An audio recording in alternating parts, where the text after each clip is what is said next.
to the channel. So I installed the aluminum center drive shaft. So today I'm going to install the HD stabilizer set. It has this soft, medium, and the hard springs.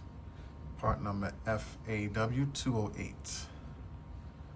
All right, let's go ahead and install it and show you guys how it's done. And then hopefully here in a day or two, take it outside and just kind of see how it drives.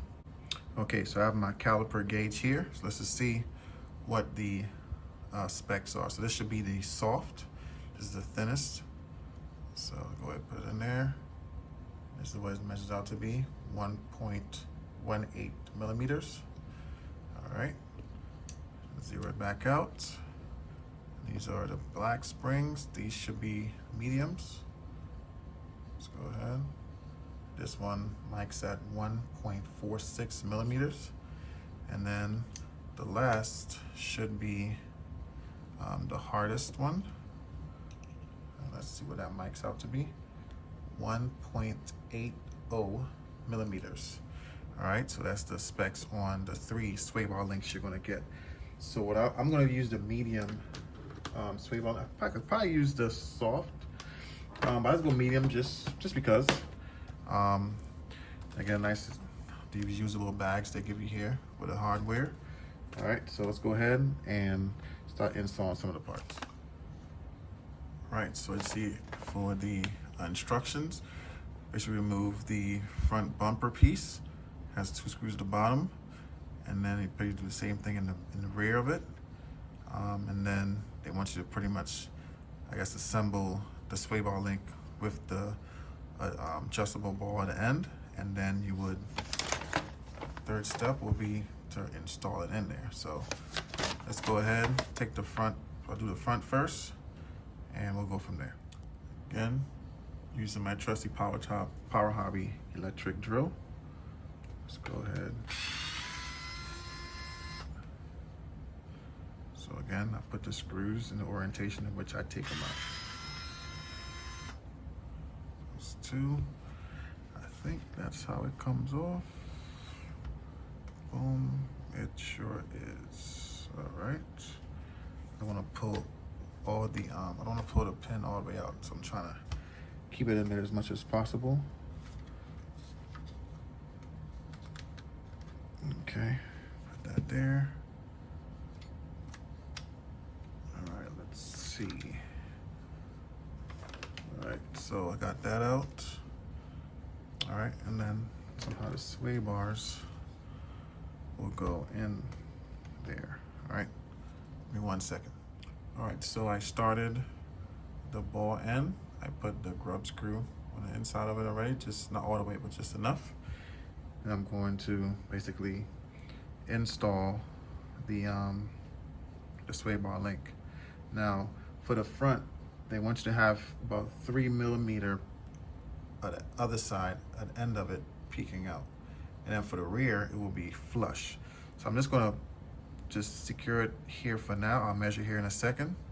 All right, so I'm just gonna tighten it down so it sits. And then I will measure it out and put the 3 millimeters on both sides. Install the clip on the lower control arm, and then install it. All right, so they're both measured out to 3 millimeters on both sides. I'm going to install this part here onto the lower control arm, and now I should be able to snap this piece in. All right, so that's a little tip. Maybe you didn't have to, but for me, I loosened up the screw here on the upper control arm, which is this screw right here. And I was able to, I removed the dog bone. I was able to pretty much kind of flex it open like that, and then pop the little mount in for the sway bar. And it was much easier than trying to finesse it through there. That's just at least how I did it. So you can do it whichever way you want, but I believe from the picture, it kind of shows here, kind of have this one, that part there removed. So that's probably the way to do it. All right, so let's go back to the video. All right, so the front sway bars are installed. So when you do it, make sure, you can see it there, the sway bar is in front of the silver piece here, because what happens with that is, right here in the back of the bumper, right up top, see the cutout for the sway bar. So then you're able to slide it on, put the 2 screws, and you're back in business. All right, pretty simple.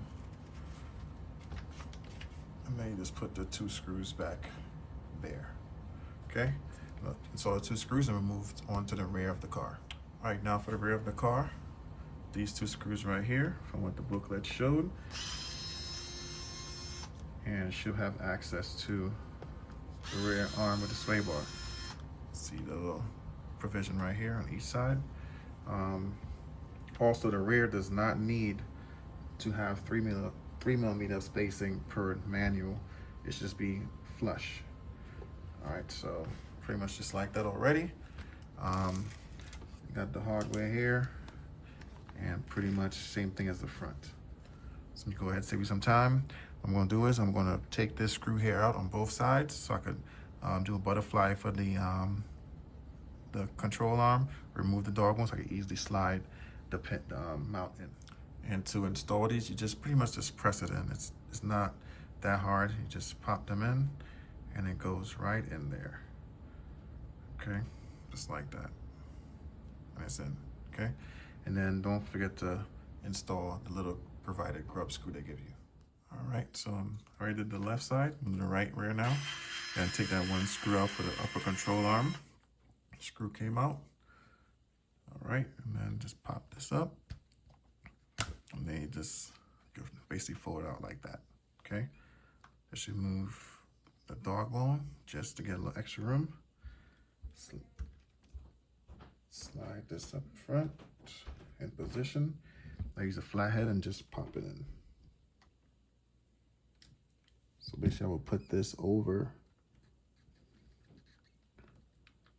the provision that's on the lower control arm and then just slide it over it and you're good to go. All right, so that's pretty much it with that. Same thing. This is the same thing you do with the front. And then you put this bracket here, put this behind it because the bumper already have the provisions in it for the sway bar. See again, if it focuses, see it right there. Boom. It's real nice. Again, this is my first time owning a Kyosho Fazer vehicle and even working on them. Seems pretty easy to work on them too, guys. Pretty easy. Everything comes apart. 1 or 2 screws so far. Most other vehicles I work on, you gotta take apart quite a bit of things to get bumper off or just simple maintenance. So it's pretty cool. Just like that, 2 screws. And the rear little bumper is on, or you even get the arms off pretty quick. So again, sway bars are installed in the rear and in the front. If you can see it right up in there somewhere, okay? So we'll see how the car performs with the sway bars and now the center drive shaft. I did take it out the other day, and I mean, the center drive shaft, not that much noticeable difference. I mean, it's still brushed. Maybe if it was brushless, I'd be able to tell, but I did just run around just for a little bit. It drove well, but I couldn't really tell any difference. Again, if it was brushless, I think we would tell the difference with the center drive shaft in it. So again, another quick video, guys. Hope you guys enjoyed this install. Hopefully it's helped somebody out there that's going to install the sway bar links or plan on doing it. Hopefully this video helps you out. And as always, guys, I want to thank you guys for watching this video. Please like, comment, subscribe, share the video, and again, follow the build, and this car will be given away at some point. Again, just check out the videos so you know how you can enter to win. And at some point, this car will be one of you guys, okay? Again, I'll try not to destroy it while I drive it, but I am going to enjoy it a little bit and do some upgrades, and you guys will get the car with all the upgrades that's on it.